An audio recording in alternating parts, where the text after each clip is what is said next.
우리 제가 40일 우리 기도회 중에 우리 새벽 기도회 시간에는 고린도전서 말씀을 우리 순서대로 함께 말씀을 나누고 은혜 받고 있는데요.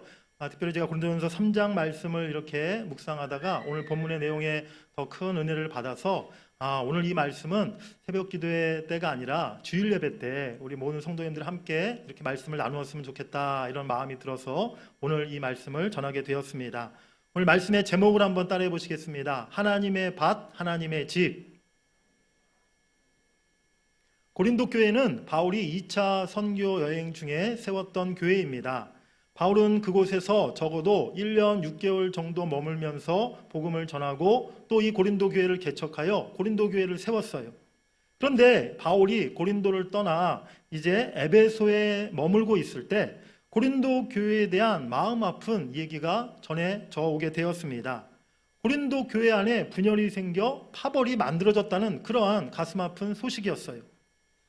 바울파, 아볼로파, 게바파, 그리스도파, 이런 당파가 생겨서 서로 잘났다 이야기하며 다투는 일이 고린도 교회에 벌어지고 있다는 그런 이야기를 전해 들은 것입니다. 고린도전서 1장 12절에 보니까 내가 이것을 말하거니와 너희가 각각 이르되 나는 바울에게, 나는 아볼로에게, 나는 게바에게, 나는 그리스도에게 속한 자라 한다는 것이니, 이렇게 고린도 성도들이 여러 분파를 만들어서 교회가 하나 되지 못하고 있었던 것이죠. 고린도 교회를 개척한 사람은 바울 사도였습니다. 그리고 아볼로는 바울 다음에 뒤를 이어서 고린도 교회에 와서 말씀을 가르치고 성도들을 양육했던 지도자였어요. 게바는 베드로의 다른 이름이죠. 베드로는 당시 초대 교회의 가장 큰 지도자였습니다. 그래서 각기 이들을 추종하는 사람들이 모여서 교회 안에 이들의 이름으로 팔을 만들었다는 것이죠. 그런데 바울은 이러한 고린도 교회를 호되게 책망하고 있습니다. 오늘 본문 3장 1절과 2절 3절에 보면 교회 하나됨을 깨뜨렸던 고린도 성도들을 향해서 너희가 육신에 속한 자들이고 지금 너희의 신앙은 마치 젖먹이와 같고 어린아이와 같은 그러한 신앙이다라고 그들을 책망하고 있는 것입니다. 고린도 교회가 이렇게 나누어진 원인이 무엇이었습니까? 그리고 그것이 하나님께 책망받을 만한 일이었던 까닭이 무엇이었을까요? 첫 번째로 고린도 교회 분열의 원인이 무엇인가를 생각해 보기를 원합니다. 우리 3절 말씀을 한번 같이 읽어보겠습니다. 3절입니다. 시작. 너희는 아직도 육신에 속한 자로다. 너희 가운데 시기와 분쟁이 있으니 어찌 육신에 속하여 사람을 따라 행함이 아니리요. 고린도 교회가 이런저런 그룹으로 파로 나뉜 것은 선한 목적, 좋은 의도로 그들이 그렇게 한 것이 아니었다는 거예요. 교회를 더 잘 섬기기 위해서, 우리가 복음 전도를 더 효과적으로 더 힘있게 하기 위해서 그러한 선한 의도를 가지고 그들이 교회의 팔을 만들었던 것이 아니었다는 것이죠. 그들은 육신의 생각을 앞세웠기 때문이요, 그로 인한 시기와 분쟁이 발생했기 때문에 오늘 고린도 교회가 이렇게 분열되었다라고 말씀하고 있습니다. 겉으로는 바울, 아볼로, 베드로의 이름을 내세웠지만 실상은 자기들의 욕심과 교만을 앞세워서 자기들을 내세우고 교회 안에서 서로 더 많은 지위와 더 많은 권력을 차지하기 위해서 그들이 서로 시기하고 싸웠다는 것이죠.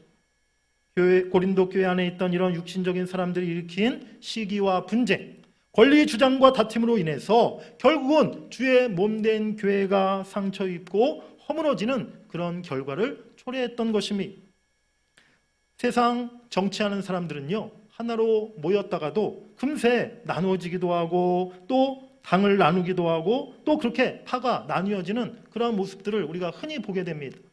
우리가 그런 정치인들 가리켜서 흔히 철새 정치인이다 그런 이야기들을 하지 않습니까? 특별히 선거 때가 되면요, 아니 얼마 전까지만 해도 이 당에 있었던 사람 같았는데 어느새 또 이 당으로 옮겨져 가고 또 새로운 당을 또 금세 만들기도 하고 그 당 안에서도 서로 권력을 차지하기 위해서 자기네 편들끼리도 같이 막 싸우고, 이런 모습들을 우리가 너무나 쉽게 세상 정치하는 사람들의 모습에서 보게 되는 것이죠. 요즘 대선을 앞두고 그러한 일들이 실제로 우리 한국 정치인들 사이에 지금 계속 일어나고 있지 않습니까? 사업이나 기업도 마찬가지예요. 얼마든지 하나로 시작했다가 분리할 수도 있고 또 지분을 나누어 여러 개로 쪼갤 수도 있습니다. 더 큰 이익을 얻기 위해서 사고 팔기도 하고 나누기도 하고 합치기도 하는 것이 세상 기업, 사업체들의 모습인 것이죠. 그러나 우리 교회 공동체는 절대로 그럴 수 있는 곳이 아니라는 것입니다. 내 주장과 어떤 유익을 따라서 마음대로 나누고 쪼갤 수 있는 곳이 결코 아니라는 것이죠. 물론 선한 목적을 가지고 교회를 나누는 경우도 있습니다. 지나친 교회가 양적인 성장을 추구하지 않고 교회의 확산과 복음 전도를 위해서 큰 교회가 이제 작은 교회로 분립해서 개척시키는 것, 그런 교회들이 오늘날 있거든요. 참으로 훌륭한 일이고 저는 그러한 교회, 그러한 목사님들 굉장히 존경스럽게 생각합니다. 그런데 이런 선한 목적이 아니라 그저 인간적인 생각으로 다툼을 일으키고 교회를 분열시키는 것은 어떠한 이유나 어떠한 명분으로도 옳다고 말할 수 없고 오히려 하나님께 책망받을 만한 그러한 일이라는 것입니다. 교회는 주님의 몸이기 때문인 것입니다. 교회를 분열시키는 일은 주님의 몸을 나누고 주님의 몸을 찢는 그러한 일이기 때문이라는 사실입니다. 사랑하는 여러분들, 교회를 사랑하십니까? 아멘. 우리 모두가 주의 몸된 교회를 다 사랑하는 마음을 가지고 있는 줄 믿습니다. 언제나 교회의 하나됨을 이루기 위해서 기도하고 서로 한 마음으로 연합하고 화목하는 일에 힘쓰는 것이 바로 교회를 사랑하는 우리들의 모습임을 여러분들이 잊지 마시기를 간절히 바랍니다. 이제 바울은 고린도 교회의 분열을 치유하고 그 성도들의 잘못된 생각을 바로잡기 위해서 몇 가지 교회의 중요한 원리에 대해서 말씀하고 있습니다. 먼저는 고린도 교인들이 앞세웠던 이름, 바울, 아볼로, 베드로, 모든 사도들, 교회 지도자들이 다 하나님의 종이요, 하나님의 일꾼이요, 하나님을 섬기는 자에 불과하다는 것을 강조하고 있습니다. 바로 하나님의 사역자라는 이름을 그가 붙이고 있는 것이죠. 우리 따라해 보시겠습니다. 우리는 하나님의 사역자입니다. 우리 5절 말씀 한번 읽어보겠습니다. 5절 시작. 바울은 무엇이냐? 그들은 주께서 각각 주신 대로 너희로 하여금 믿게 한 사역자들이니라. 아멘. 사역자라는 말, 헬라어로 디아코노스라는 단어인데요. 이 단어의 원래의 뜻은 종, 섬기는 자, 또 성경에서 집사라고 이렇게 쓰인 그런 단어입니다. 바울은 지금 자신 바울도 아볼로도 그저 주님이 주신 사명에 따라서 각자의 역할과 임무를 감당하며 교회를 섬겼던 하나님의 종, 하나님의 일꾼이다라고 그렇게 말하고 있는 것입니다. 그리고 6절에 보면 나는 심었고 아볼로는 물을 주었으되 오직 하나님께서 자라나게 하셨다라고 말씀하고 있어요. 바울은 복음의 씨를 뿌렸고 또 전도했고 교회를 개척하여 세웠습니다. 그리고 아볼로는 그 뒤를 이어서 성도들을 말씀으로 가르치며 양육했죠. 하지만 결과적으로 고린도 성도들과 교회를 자라게 하신 분은 바울도 아니요, 아볼로도 아니요, 하나님이었다라고 오늘 말씀하고 있는 것입니다. 우리 7절 말씀 같이 한번 읽겠습니다. 7절은 같이 읽습니다. 시작. 아무것도 아니로되 오직 자라게 하시는 이는 하나님 뿐이니라. 아멘. 심은 사람, 물 준 사람, 나나 아볼로는 아무것도 아니라는 거예요.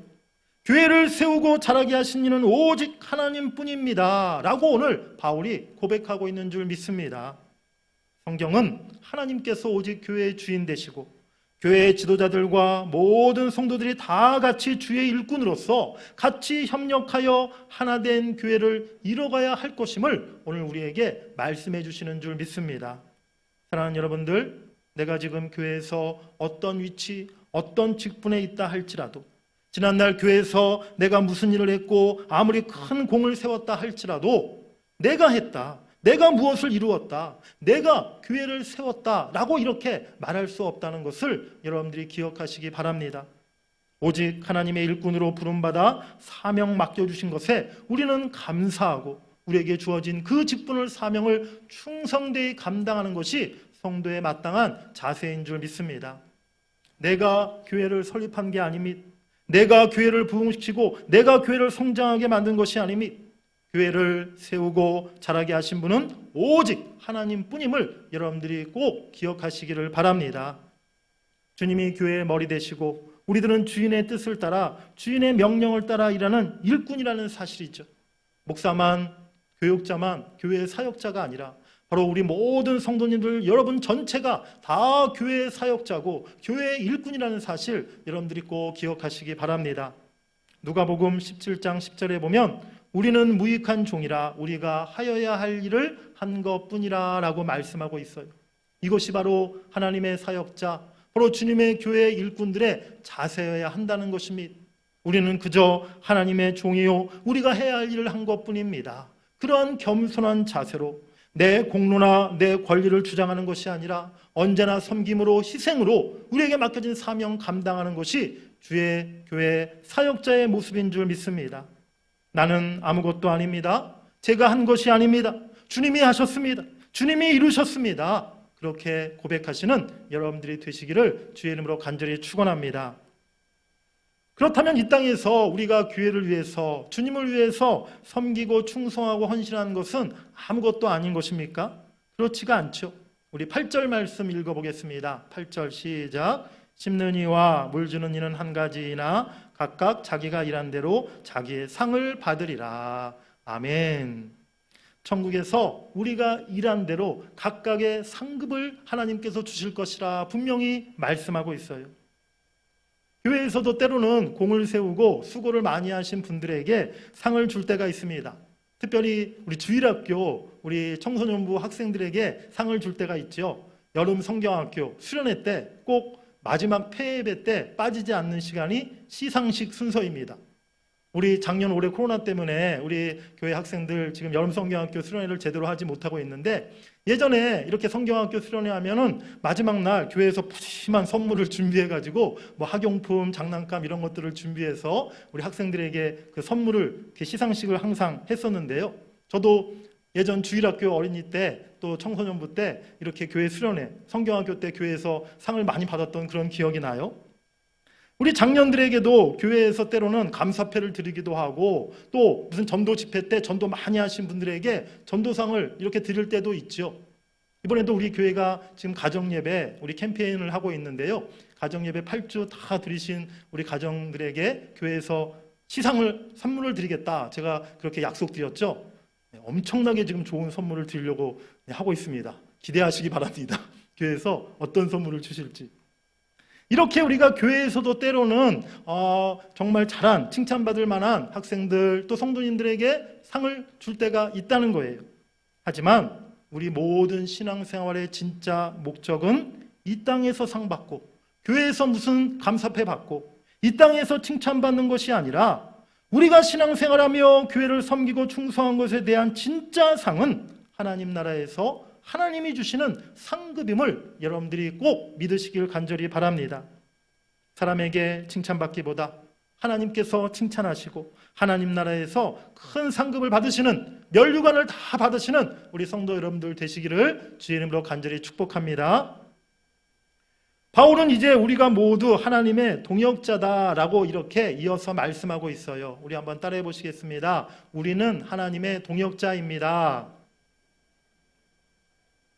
오늘 본문 9절에 우리는 하나님의 동역자들이요 라고 이렇게 말씀하고 있죠.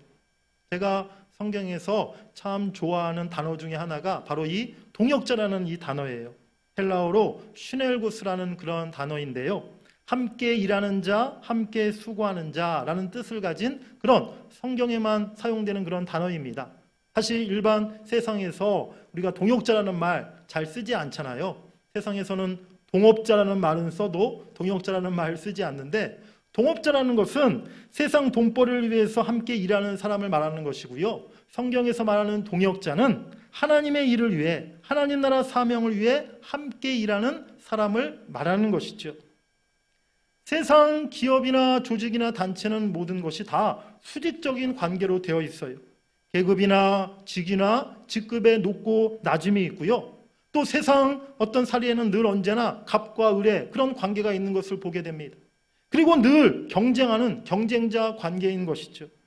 하지만 우리 교회 동역자들은 그런 관계가 아니라 각기 교회 사역들을 나누어서 담당하며 함께 협력하고 한마음으로 주의 교회를 세워나가는 것이 하나님의 사역자요, 하나님의 동역자임을 여러분들이 기억하시기 바랍니다. 사랑하는 여러분들, 교회 안에서 우리는 경쟁자가 아니라 항상 동역자임을 우리가 늘 기억해야 한다는 거예요. 교회와 교회 간에도 마찬가지입니다. 우리 지역에도 여러 다른 교회들이 있는데요, 우리가 서로 교회 간에 경쟁하는 것이 아니라는 거예요. 함께 협력하며 함께 하나님 나라를 위해, 복음 전도를 위해 힘쓰는 것이 바로 아름다운 동역하는 교회의 모습이어야 함을 여러분들이 꼭 기억하시기 바랍니다. 천국 가는 길은요, 개인전이 아닙니다. 올림픽 토너먼트 게임이 아니라는 거예요. 앞에 가는 저 사람을 내가 끌어내리고 저 사람 뒷다리 걸어서 넘어뜨려야 내가 앞서서 천국 먼저 가는 것이 결코 아니라는 사실입니다. 운동 경기에 비유하면 우리는 단체전 선수라는 것이죠. 나 혼자만 앞서가고 나 혼자 1등 하려고 하는 것이 아니라 교회 공동체를 통해서 함께 우리가 천국을 향해 손잡고 나아가는 것이 바로 하나님의 동역자의 모습임을 여러분들이 잊지 마시기를 바랍니다. 지난 우리 도쿄 올림픽 때 우리에게 큰 감동을 주었던 경기 중에 하나가 여자 배구팀 경기. 얼마나 참 감동적이고 기분이 좋았는지, 특별히 일본이랑 경기할 때 저도 저희 가족들과 집에서 다른 경기는 못 봐도 그 한일전 여자 배구팀 경기는 그때 생방송으로 봤었는데요. 우리나라가 막 거의 끝에까지 지고 있다가 마지막에 이렇게 역전해서 아주 승리를 거뒀어요. 그래서 집에서 저도 저희 아이들이랑 막 만세를 막 부르며 독립만세, 뭐 광복절을 맞이한 것처럼 왜 이렇게 일본 팀을 이기면 기분이 좋은지 모르겠어요. 어쨌든 그날 우리 올림픽 여자 배구팀이 이번 올림픽 때 우리 국민들에게 큰 기쁨과 감동을 주었는데, 그 중에 우리 그 여자 배구팀 선수 중에 제일 리더가 김연경 선수인데, 그 김연경 선수가 경기 중에 막 지고 있을 때도 다른 선수들을 막 격려하고 우리 포기하지 말자, 해보자, 우리 후회 없이 하자, 그렇게 막 힘을 주면서 그 다른 선수들과 함께 한 마음으로 그 경기를 잘 치러내서 좋은 성과를 거둔 그런 모습들을 우리가 보았죠. 그래서 우리 김연경 선수 요즘에 아주 인기가 높더라고요. 근데 다 좋은데 우리 김연경 선수 별명이 좀 마음에 안 들어요. 무슨 빵언이라고 그러던데, 저는 무슨 빵을 좋아해서 그런 별명이 붙은 줄 알았는데 그게 아니더라고요. 이렇게 우리가 운동 경기에서도 한 팀을 이루는 것이 얼마나 중요합니까? 교회도 마찬가지라는 것입니다. 우리가 서로를 경쟁하는 관계로 보는 것이 아니라 우리가 한 마음으로 한 팀을 이루어서 서로와 함께 늘 협력하며 교회를 섬겨나갈 때 우리 교회가 아름다운 동역자의 관계로서 하나님이 기뻐하시는 하나 되는 교회를 이뤄가게 될 줄 믿습니다. 같이 협력하고 같이 부족한 점을 보충해주고 서로 화목하고 연합해서 주의 교회를 함께 세워나가는 것이 우리들의 사명임을 여러분들이 잊지 마시기를 간절히 바랍니다. 하나님이 부르시고 하나님의 일꾼으로 사용해 주심에 내가 하나님의 동역자로 일한다는 사실에 오직 감사함으로 주의 일을 감당하시는 여러분들이 되시기를 주의 이름으로 간절히 축복합니다. 마지막 네 번째로 오늘 바울은 교회는 하나님의 밭이요 하나님의 집이다라고 이렇게 말씀하고 있어요. 9절 하반절에 보니까 너희는 하나님의 밭이요 하나님의 집이니라 라고 이렇게 말씀하고 있는 것이죠. 먼저는 하나님의 밭, 이것은 하나님이 농사하시고 하나님이 경작하시는 곳이다라는 의미를 가지고 있는 말씀입니다. 농부가 밭을 갈고 씨를 뿌리고 김을 매고 또 물과 양분과 비료를 주며 잘 보살피고 길러서 좋은 열매를 맺는 것이 아닙니까? 저절로 밭에서 좋은 열매가 맺히는 것이 결코 아니라는 것이죠. 이와 같이 하나님은 우리 교회에 대해서 지극한 사랑과 뜨거운 열심을 가지시고 하나님이 친히 교회를 세우시며 양육시켜 또 부흥시켜 나가신다는 사실입니다. 그런데 밭에 작물을 키우다 보면 항상 작물이 고르게 자라는 것이 아니에요. 어떤 것은 빨리 자라는 것도 있고 어떤 것은 좀 더디게 자라는 것도 있기 마련입니다. 열매가 맺힐 때도 빨리 열리는 나무가 있는가 하면 열매가 늦게 열리는 그런 나무들도 있다는 것이죠. 열매가 크고 좋은 것이 있는가 하면 좀 작고 볼품없는 것도 있기 마련인 것입니다. 하지만 농부는요, 빨리 잘 자라는 나무만, 좋은 열매를 맺는 나무에만 정성을 쏟고 관심을 주는 것이 아닙니다. 자기 밭에 있는 모든 나무에, 모든 작물에 똑같은 정성과 관심을 쏟는 것이죠. 오히려 성장이 더디고 병든 작물에 그 나무에 더 많은 관심을 갖고 더 정성을 쏟는 것이 바로 진짜 농부의 마음인 줄 믿습니다. 예수님이 비유로 하신 말씀 중에 누가복음 13장에 보면 3년 동안이나 열매를 맺지 못한 무화과 나무의 그런 이야기가 나옵니다. 주인이 이제 그 나무를 찍어 베어버리고자 하였어요. 그때 과원지기가 주인에게 간절히 부탁합니다. 주인님, 1년만 더 기다려 주십시오. 제가 두릅하고 거름을 잘 주어서 또 잘 사랑으로 보살펴서 가꾸어 내년에는 꼭 과실을 맺게 하겠나이다. 이것이 연약한 우리 성도들을 향한 바로 우리 예수님의 마음, 주님의 마음이라는 것을 여러분들이 기억하시기 바랍니다. 한 교회 안에서도 우리 성도들의 신앙과 또 믿음의 단계, 영적인 단계가 각기 다른 모습들을 보게 됩니다. 어떻게 모든 성도들이 다 믿음이 똑같고 은사가 같을 수 있겠습니까? 믿음의 분량도 다르고 은사도 다르고 또 봉사하는 것도 교회를 섬기며 일하는 것도 다 다를 수밖에 없는 것이죠. 그러다 보니까 자칫 자기 기준으로 내 판단을 앞세워서 다른 성도들을 판단하고 때로는 비판하는 경우가 발생할 수 있다는 것입니다. 내가 점수를 매기는 채점관, 또 잘잘못을 따지는 재판관이 되어버리는 경우가 있다는 것이죠. 우리 야고보서 4장 11절 12절 말씀을 같이 읽겠습니다. 시작. 서로 비방하지 말라. 형제를 비방하는 자나 형제를 판단하는 자는 곧 율법을 비방하고 율법을 판단하는 것이라. 내가 만일 율법을 판단하면 율법의 준행자가 아니요 재판관이로다. 입법자와 재판관은 오직 한 분이시니 능히 구원하기도 하시며 멸하기도 하시느니라. 너는 누구이기에 이웃을 판단하느냐. 교회 안에서 다른 성도들을, 형제 자매를 비방하고 판단하는 것, 그것은 내가 마치 법을 만드는 입법자인 것처럼, 내가 판단하는 재판관인 것처럼 그렇게 행동하는 것임을 말씀하고 있어요. 입법자, 재판관은 우리가 아니라 오직 하나님이심을 잊지 말라라고 성경은 말씀하고 있는 것이죠. 우리가 교회 안에서 이러한 입법자나 재판관의 역할을 하는 것이 아니라 우리는 언제나 서로를 위로하고 격려하며 칭찬하며 서로 함께 세워가는 그런 아름다운 관계를 맺어야 될 줄 믿습니다. 성도들 중에 때로는 실수와 허물이 있는 성도들도 있을 수 있어요. 아직 믿음이 연약해서 인간적인 모습도 좀 남아있고 세상 것 아직 끊지 못한 그런 성도들도 있습니다. 또 교회에 특별히 헌신하고 봉사하지 못하는 그런 성도들도 있어요. 하지만 그들의 믿음이 성장하고 그들의 열심이 자라날 때까지 기다려주는 것, 또 그들을 위해 더욱 기도해주고 그들을 늘 끊임없이 격려해주는 것, 그것이 교회가 해야 할 역할이고 또 우리가 해야 할 몫인 줄 믿습니다.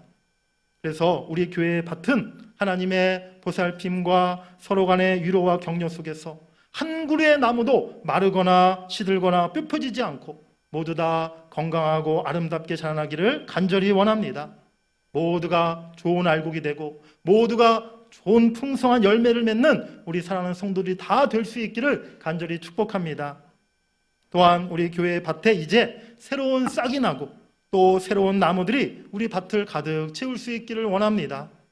작은 묘목들이 이 밭에서 잘 자라나서 햇빛과 비를 받고 좋은 양분을 공급받아서 이제 큰 나무가 되기를 바랍니다. 이것이 다음 세대를 향한 우리들의 축복이라는 것입니다. 우리 창세기 49장 22절 말씀 한번 읽어보겠습니다. 시작. 요셉은 무성한 가지 곧 샘 곁에 무성한 가지라. 그 가지가 담을 넘었도다. 아멘. 요셉의 유명한 축복의 말씀인데요, 요셉이 큰 나무가 되어서 그 가지가 담 밖을 넘어서게 되었다라고 말씀하고 있어요. 우리 다음 세대, 우리 자녀들, 우리 청년 세대가 이제 큰 나무가 될 줄 믿습니다. 그래서 우리 다음 세대 큰 나무, 큰 일꾼들이 되어서 그 가지가 담장 밖, 세상 밖으로 뻗쳐나아가 정말 세상에 큰 영향력을 발휘하고 세상 가운데 하나님의 영광을 높이 나타내는 우리 다음 세대 자녀들이 될 수 있기를 간절히 축복합니다. 이제 우리 교회 밭에 새로운 나무들, 새 가족들이 넘쳐나고 또 우리 다음 세대가 하나님의 더 큰 일꾼, 큰 참 나무로 자라날 줄 믿습니다. 여러분들이 그것을 소망하며 우리 교회가 하나님이 기뻐하시는 풍성한 아름다운 밭이 될 수 있도록 함께 힘쓰시고 기도해 주시는 여러분들이 되시기를 간절히 바랍니다. 하나님의 집이다라고 또한 말씀하고 있어요. 고린도전서 3장 16절에 보면 너희가 하나님의 성전이다라고 말씀하면서 바로 성도들의 모임이 또 교회가 하나님의 집이요 하나님의 성전인 것임을 말씀하고 있습니다. 에베소서 2장 21절 22절 말씀 같이 읽습니다. 시작. 그의 안에서 건물마다 서로 연결하여 주 안에서 성전이 되어가고 너희도 성령 안에서 하나님이 거하실 처소가 되기 위하여 그리스도 예수 안에서 함께 지어져 가느니라. 아멘. 성도 여러분들의 모임이 곧 하나님의 집이요 하나님의 거룩한 성전인 것이죠. 성도 한 사람 한 사람이 서로 연합하고 연결되어 하나님의 집을 이루어가는 것이다 라고 성경은 말씀하고 있습니다. 하나님의 집이란 말은 하나님을 한 분 아버지로 모시고 믿음 안의 형제 자매로 한 가족을 이루는 교회의 모습을 표현하는 말이라는 것이죠. 서로 연합하여 한 지붕 한 가족 서로 하나됨을 이루는 교회가 되어야 될 줄 믿습니다. 또한 교회는 하나님이 거하시는 처소가 되어야 한다는 거예요. 성전의 가장 중요한 요소가 무엇입니까? 성전의 가장 중요한 요소는요, 무슨 큰 건물, 좋은 시설, 많은 사람들의 숫자 여기에 있는 것이 아닙니다. 성전의 가장 중요한 본질은 하나님이 거하심, 하나님의 임재하심, 하나님의 거하시는 처소가 곧 하나님의 성전임을 여러분들이 믿으시길 바랍니다. 그러하기에 바로 우리들의 마음이 하나님의 성전이 되어야 되는 것이, 우리들의 가정과 우리들의 직장과 일터가 또 우리 교회가 우리들의 모임이 언제나 하나님의 거룩한 성전이 돼야 한다는 것이죠. 여러분들의 가정과 우리 교회가 언제나 하나님이 거하시는 아름다운 처소가 되는 하나님의 성전 될 수 있기를 간절히 바랍니다. 주님이 원하시는 교회의 모습은요, 늘 성도들이 함께 모여 하나님을 찬양하고 예배하고 성도 간의 떡을 나누며 사랑의 교제를 나누고 함께 기도하는 교회인 줄 믿습니다. 즉 위로는 하나님과의 친밀한 사귐이 있고 옆으로는 성도들 간의 사랑의 교제가 있는 그 교회가 하나님의 집이요 하나님의 성전이라는 것이죠. 이것이 또한 사도행전에 나오는 초대교회의 모습이었다는 사실입니다. 제가 앞서 말씀드린 것처럼 이번 40일 새벽 기도회 때 고린도전서 말씀을 함께 나누고 있는데요. 고린도전서 이번에 말씀의 전체 주제가 주님이 꿈꾸시는 교회입니다. 우리 한번 따라해 보시겠습니다. 주님이 꿈꾸시는 교회. 복음의 씨앗이 잘 심겨져 큰 나무를 이루고 영혼 구원의 풍성한 결실을 맺는 하나님의 밭이 되는 교회가 바로 주님이 꿈꾸시는 교회인 줄 믿습니다. 믿음과 사랑의 한 몸의 공동체를 이루어서 날마다 하나님을 찬양하고 예배하고 친밀한 사랑의 교제를 이루는 하나님의 집을 이루는 교회, 바로 이것이 주님이 꿈꾸시는 교회라는 것입니다. 우리 동문교회가 바로 이러한 하나님의 밭이 되고 하나님의 집이 되는 주님이 꿈꾸시는 교회가 될 수 있기를 주의 이름으로 간절히 축복합니다.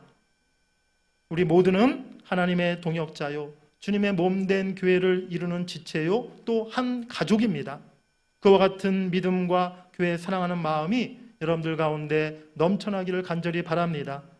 육신의 생각에서 나오는 교만함, 내 권리를 주장하는 것, 시기와 다툼 이런 것을 다 버리고 오직 겸손과 섬김과 사랑으로 하나됨을 이루는 우리 교회가 될 수 있기를 간절히 바랍니다.